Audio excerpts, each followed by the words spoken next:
সবাইকে স্বাগত জানাচ্ছি। আমি ফিরোজ তোহা। শুরুতেই সংবাদ শিরোনাম জানিয়ে দেব এই মুহূর্তে হাতে পাওয়া সর্বশেষ গুরুত্বপূর্ণ আপডেট বাংলা সংবাদ। শুরুতেই থাকছে আওয়ামী লীগের সঙ্গে আলোচনা নয়, শেখ হাসিনাকে ফেরত চাওয়া হবে। আওয়ামী লীগ ছাড়া সংস্কারের বিষয়ে সব রাজনৈতিক দলের সঙ্গে আলোচনা হবে বলে জানিয়েছেন প্রবাসী কল্যাণ ও বৈদেশিক কর্মসংস্থান এবং আইন উপদেষ্টা অধ্যাপক ডক্টর আসিফ নজরুল। এছাড়া ভারত সরকারের কাছে সাবেক প্রধানমন্ত্রী শেখ হাসিনাকেও ফেরত চাওয়া হবে বলে জানিয়েছেন তিনি। এবারে জানাবো জিএম কাদেরকে অবিলম্বে আটক করতে হবে। জাতীয় পার্টির চেয়ারম্যান জিএম কাদের এবং মুজিবুল হক চুন্নুকে অবিলম্বে আটক করবার দাবি জানিয়েছে গণ অধিকার পরিষদের উচ্চতর পরিষদ সদস্য ও গণমাধ্যম সমন্বয়ক আবু হানিফ। তার দাবি, আওয়ামী ফ্যাসিবাদকে দীর্ঘায়িত করার জন্য জাতীয় পার্টি সবচেয়ে বেশি ভূমিকা পালন করেছে। জানাবো শেখ হাসিনার কোনো ক্ষমা নেই। গণ আন্দোলনের মুখে ভারতে পালিয়ে যাওয়া সাবেক প্রধানমন্ত্রী ও আওয়ামী লীগ সভাপতি শেখ হাসিনাকে জনগণ ক্ষমা করবে না বলে মন্তব্য করেছেন বিএনপির মহাসচিব মির্জা ফখরুল ইসলাম আলমগীর। তিনি বলেছেন, আওয়ামী লীগ একচ্ছত্রভাবে অত্যাচার নির্যাতন করে গেল, পিষল, মারল, মিথ্যা মামলা দিয়ে আসামি করে দিল। আমরা কোনো কথাই বললাম না। আমাদের কথা বলতে হবে, আওয়ামী লীগ ও শেখ হাসিনার বিচার করতে হবে। এদিকে বিএনপির যুগ্ম মহাসচিব শহীদউদ্দিন চৌধুরী অ্যানি বলেছেন, রাষ্ট্র রাজনৈতিক দলকে নতুনভাবে ঢেলে সাজাতে হবে। এক্ষেত্রে রাজনীতিবিদদের আচার আচরণে পরিবর্তন ঘটাতে হবে। আগের মতো রাজনীতি এখন আর চলবে না। জানিয়ে দেব, নিউ ইয়র্কে বিমানবন্দরে ডক্টর ইউনূসকে কালো পতাকা দেখাবে আওয়ামী লীগ। প্রধান উপদেষ্টা মোহাম্মদ ইউনূসের যুক্তরাষ্ট্র সফরের সময় প্রতিবাদ কর্মসূচি পালন করবে যুক্তরাষ্ট্র আওয়ামী লীগ। তারা নিউ ইয়র্কে জন এফ কেনেডি বিমানবন্দর এবং জাতিসংঘ সদর দপ্তরের সামনে প্রধান উপদেষ্টাকে কালো পতাকা প্রদর্শন কর্মসূচি পালন করবে। যুক্তরাষ্ট্র আওয়ামী লীগ সভাপতি সিদ্দিকুর রহমান কালের কণ্ঠকে এমন তথ্য জানিয়েছেন। আওয়ামী লীগের একাধিক সূত্র জানায়, বাংলাদেশে অন্তর্বর্তীকালীন সরকারের প্রধান হিসেবে ইউনূসের প্রথম যুক্তরাষ্ট্র সফরে বড় প্রতিবাদ দেখাতে চায় আওয়ামী লীগ। এবং সর্বশেষ জানাবো আন্তর্জাতিক সংবাদ। নেতানিয়াহুকে হত্যা চেষ্টায় ইসরায়েলি ইহুদি গ্রেপ্তার।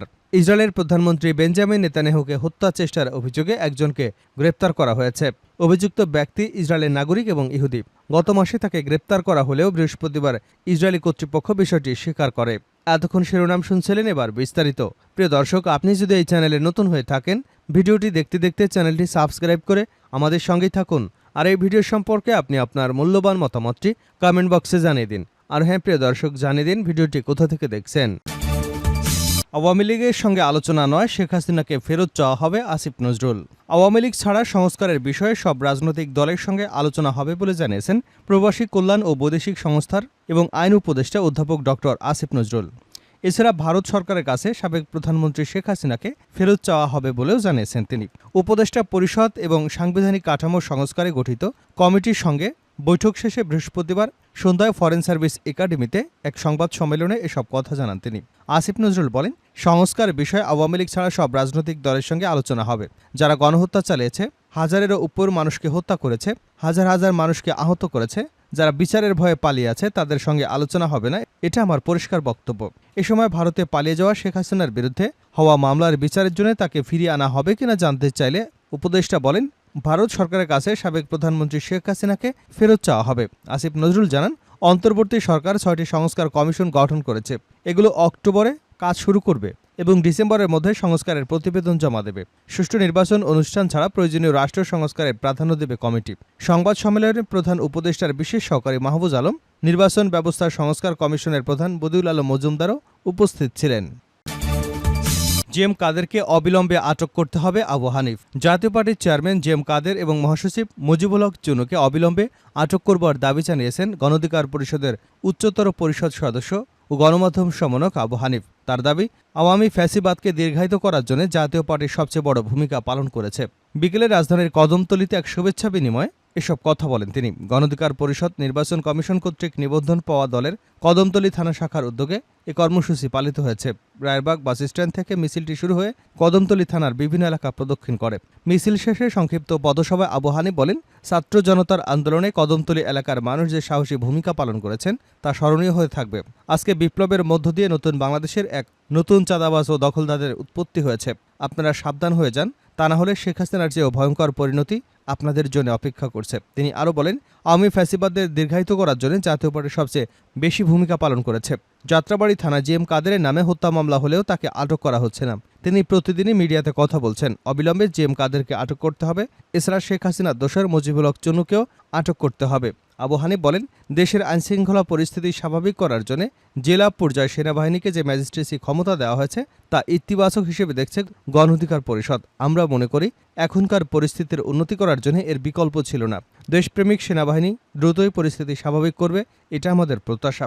নির্বাচনের জন্য যারা অস্থির হয়ে আছেন তাদের বলবো, আপনারা গত 15 বছর অনেক জুলুম অত্যাচারের শিকার হয়েছেন, আরেকটু ধৈর্য ধরেন। দলের উচ্চতর পরিষদের সদস্য আব্দুল জাহের বলেন, আওয়ামী লীগের পতন হলেও এখনও রাষ্ট্রের প্রতিটি সেক্টরে ফ্যাসিবাদী ব্যবস্থা রয়ে গেছে। এদেশ থেকে ফ্যাসিবাদী ব্যবস্থার মূলোৎপাটন করা না পর্যন্ত গণ অধিকার পরিষদের আন্দোলন চলমান থাকবে। শেখ হাসিনার কোনো ক্ষমা নেই মির্জা ফখরুল। গণ আন্দোলনের মুখে পালিয়ে যাওয়া সাবেক প্রধানমন্ত্রী ও আওয়ামী লীগ সভাপতি শেখ হাসিনাকে জনগণ ক্ষমা করবে না বলে মন্তব্য করেছেন বিএনপির মহাসচিব মির্জা ফখরুল ইসলাম আলমগীর। তিনি বলেন, আওয়ামী লীগ একচ্ছত্রভাবে অত্যাচার নির্যাতন করে গেল, পিষল, মারল, হত্যা করল, মিথ্যা মামলা দিয়ে আসামি করে দিল। আমরা কোনো কথাই বললাম না।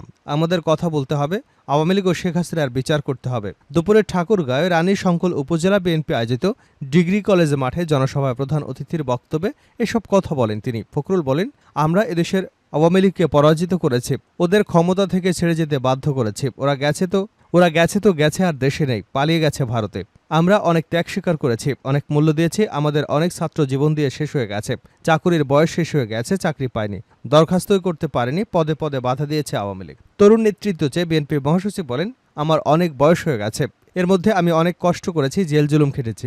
আমার কাছে মনে হয়েছে আমি যখন বেগম খালেদা জিয়াকে মুক্ত করতে পারবো, আমি যখন হাসিনাকে ক্ষমতা থেকে সরাতে পারবো, যখন নতুন একটা সম্ভাবনা সৃষ্টি হবে, তখন নিশ্চয়ই আমার এই কষ্টটাকে সফল বলে মনে হবে। আজকে সেই জায়গায় আমি এসেছি। এখন আমাদের দায়িত্ব দেশটাকে গড়ে তোলা। আমি তোমাদের বিরুদ্ধে কেউ খারাপ কথা বলুক, শুনতে চাই না। কেউ বলুক যে তোমরা চাঁদাবাজি করেছো, শুনতে চাই না। আমি তোমাদের কাছে একটি সুন্দর রঙিন বাংলাদেশ দেখতে চাই। ফখরুল ইসলাম আরও বলেন, আল্লাহ আমাদের একটা সুযোগ দিয়েছেন, নতুন করে এই দেশটাকে তৈরি করতে হবে। আমরা আমাদের যে সংবিধানের অধীনে চলি, সেই সংবিধানকে এমনভাবে করব যাতে করে কোনো মানুষ সুবিধা থেকে বঞ্চিত না হন। দেশের সাধারণ মানুষ যেন তার পাওনা ঠিকমতো বুঝে পান। তিনি বলেন, মানুষের বৈষম্য দূর করতে হবে, শুধু চাকুরির ক্ষেত্রে নয়, সবকিছুতেই। আর ঘুষ বন্ধ করতে হবে। এটা এমন একটা ব্যাধি হয়ে গেছে, অসুখ হয়ে গেছে, যেখানে সেখানে ঘুষ দিতে হয়। আমরা ঘুষ দেব না। হিন্দু সম্প্রদায় সম্পর্কে ফখরুল ইসলাম বলেন, আওয়ামী লীগ অনেক চেষ্টা করেছে, এমনকি ভারতের পত্রপত্রিকায় লেখালেখি হচ্ছে এদেশে হিন্দু সম্প্রদায়ের উপর অত্যাচার হচ্ছে। এদেশে এখন হিন্দু ভাইরা অনেক নিরাপদে আছেন। আগের মতো রাজনীতি এখন চলবে না, অ্যানি। বিএনপির যুগ্ম মহাসচিব শহীদউদ্দিন চৌধুরী অ্যানি বলেছেন, রাষ্ট্র রাজনৈতিক দলকে নতুনভাবে ঢেলে সাজাতে হবে। এক্ষেত্রে রাজনীতিবিদদের আচার আচরণে পরিবর্তন ঘটাতে হবে। আগের মতো রাজনীতি এখন চলবে না। দুপুরে লক্ষ্মীপুর সদর উপজেলার ভবানীগঞ্জ ডিগ্রি কলেজ মাঠে বন্যার্তদের আয়োজিত ফ্রি মেডিকেল ক্যাম্প ও পুনর্বাসন সহায়তা অনুষ্ঠানে উদ্বোধনী বক্তব্যে এসব কথা বলেন তিনি। অ্যানি বলেন, বর্তমান সময় ও তরুণ প্রজন্মের প্রয়োজনে নতুন নিয়মে, নতুন কৌশলে রাজনীতি করতে হবে। ভবিষ্যতে তরুণদের চাওয়ার প্রেক্ষিতে তারেক রহমানের পরিকল্পনা অনুযায়ী রাজনীতি করতে হবে। অ্যানি আরও বলেন, শেখ হাসিনা ও তার দোসরদের বিচারে নিশ্চিত করতে হবে। জনগণের দীর্ঘদিনে চাওয়া হচ্ছে একটি নির্বাচন, আর নির্বাচনের মাধ্যমে জনগণের সরকার প্রতিষ্ঠা করতে হবে। বিএনপির এই নেতা বলেন, তরুণ প্রজন্ম এখনও ভোট দিতে পারেনি, তাদের ভোট দিতে দেওয়া হয়নি। আওয়ামী লীগ অপরাজনীতি করেছে, তারা দুঃশাসন এবং সিলমারা রাজনীতি করেছে। এখন দেশ গড়ুয়ার রাজনীতি শুরু করতে হবে। জনগণের অধিকার প্রতিষ্ঠায় সব রকম লড়াই সংগ্রাম চলবে, জনগণ ভোট দিতে পারবে। শেষ করছে আন্তর্জাতিক সংবাদ দিয়ে। নেতানিয়াহুকে হত্যার চেষ্টায় ইসরায়েলি ইহুদি গ্রেপ্তার। ইসরায়েলের প্রধানমন্ত্রী বেঞ্জামিন নেতানিয়াহুকে হত্যার চেষ্টার অভিযোগে একজনকে গ্রেপ্তার করা হয়েছে। অভিযুক্ত ব্যক্তি ইসরায়েলের নাগরিক এবং ইহুদি। গত মাসে তাকে গ্রেপ্তার করা হলেও বৃহস্পতিবার ইসরায়েলি কর্তৃপক্ষ বিষয়টি স্বীকার করেছে। এক বিবৃতিতে ইসরায়েলি পুলিশ জানিয়েছে, ৭৩ বছর বয়সী মতি মামা নামে ওই ব্যক্তি দুবার গোপনে ইরানে যান। তিনি সেখানকার গোয়েন্দা কর্মকর্তাদের সাথে বৈঠক করেন। ইরানি গোয়েন্দারা পরিকল্পনা প্রস্তুত করে তাকে প্রশিক্ষণ দেন এবং হত্যার দায়িত্ব দিয়ে ইসরায়েলে পাঠান। এ কাজের জন্য তাকে টাকাও পরিশোধ করেছে তেহরান। মতি মামুনের মূল টার্গেট ছিল নেতানিয়াহুকে হত্যা করা। এছাড়া তেহরানের চাহিদা মতো প্রতিরক্ষামন্ত্রী ইউব গ্যালন্ট এবং দেশটির অভ্যন্তরীণ গোয়েন্দা সংস্থা শিন বেতের প্রধান রোনেন বার্কেও হত্যা চেষ্টার লক্ষ্য ছিল। শিন বেত ও পুলিশের তদন্ত অনুসারে মামুন একজন ব্যবসায়ী ছিলেন। তিনি তুরস্কে দীর্ঘকাল বসবাস করেছেন। সেখানে তুর্কি এবং ইরানি নাগরিকদের সাথে তার ব্যবসায়িক ও সামাজিক সম্পর্ক ছিল। এ সূত্র থেকে ইরানি গোয়েন্দারা তার সঙ্গে যোগাযোগ করে, কিন্তু ইসরায়েলি গোয়েন্দারা আগে থেকে বিষয়টি জেনে যায়। অভিযুক্তের পরিকল্পনা ব্যর্থ হয়। গ্রেপ্তার করা হয় মামানকে। বর্তমানে তাকে ব্যাপক জিজ্ঞাসাবাদ করা হচ্ছে। প্রসঙ্গত ২০২৩ সালের ৭ অক্টোবর ইসরায়েলের ভূখণ্ডে গাজা উপত্যকা নিয়ন্ত্রণকারী গোষ্ঠী হামাসের যোদ্ধাদের অতর্কিত হামলার পর ওই দিন থেকেই সেখানে অভিযান শুরু করে ইসরায়েলি বাহিনী, যা এখনও চলছে। হামাস যোদ্ধাদের হামলায় ইসরায়েলে 1200 জন নিহত হয়েছিল। এর পাশাপাশি 242 জনকে জিম্মি করে ধরে নিয়ে গেছিল যোদ্ধারা। তাদের মধ্যে এখনও 101 জন জিম্মি হামাসের কবজায় রয়েছে। অন্যদিকে ইসরায়েলি বাহিনীর হামলায় গাজায় এখন পর্যন্ত 41,000-এরও বেশি নিরীহ ফিলিস্তিনি প্রাণ হারিয়েছেন। আহতের সংখ্যা ছাড়িয়েছে 90,000। এই হত্যাযজ্ঞের জন্য ইসরায়েলের প্রধানমন্ত্রী বেঞ্জামিন নেতানিয়াহুকে মোটা দাগে অভিযোগ করা হচ্ছে। ফিলিস্তিনপন্থী অনেকেই নেতানিয়াহুকে গ্রেপ্তার বা হত্যা করতে মরিয়া। এছাড়া তেহরানে হামাস প্রধান ইসমাইল হানিয়া গুপ্ত হত্যার শিকার হবার পর প্রতিশোধের নেশায় মরিয়া ইরান। এরই ধারাবাহিকতায় ইরান গুপ্ত ঘাতক ভাড়া করতে পারে। তবে অনেকেই বলছে লেবাননের সঙ্গে চরম উত্তেজনা মুহূর্তে এ ধরনের অভিযোগের ভিন্ন উদ্দেশ্য থাকতে পারে। কোনো দেশের ক্ষমতাসীন প্রধানমন্ত্রীকে হত্যা চেষ্টার অভিযোগে ইরানকে অভিযুক্ত করা গেলে আন্তর্জাতিক চাপে পড়বে তেহরান।